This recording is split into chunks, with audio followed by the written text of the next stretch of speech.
बोधे पाखे किसी मंत्र अच्छी ये तो वर्षा है माने स्वाभाविक कथा वर्षा रे धान गुड़ी बाहर पड़ी कौटी मंडीर व्यवस्था नहीं अव्यवस्था भितर चली सरकार जमती पूर्व बाहस्फोट मारुले एवं भी सरकार जना पड़ी से धारार ही परिचालित होती केवल बाहस्फोट मारुंट कौ जगार से मंडी करोटी धान संग्रहण कर गोदाम रही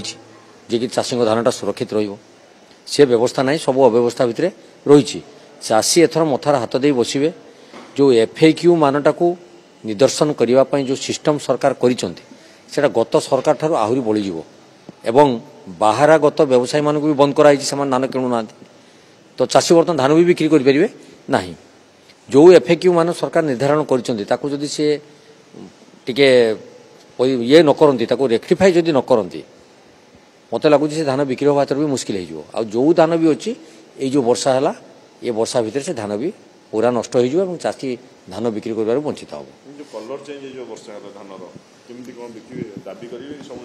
निश्चित आम दाबी करूनी आपड़ केमी भाव दाबी तो करने ये कथा कहुच्छी सरकार पाखे वार्ता पहुँचापी ये आलोचना हो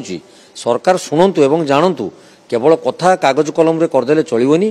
केमती चाषी मान व्यवस्था को ठीक भाव परिचालन करप्रति जत्नवान हबार आवश्यकता रही 3 दिन है वर्षा लगी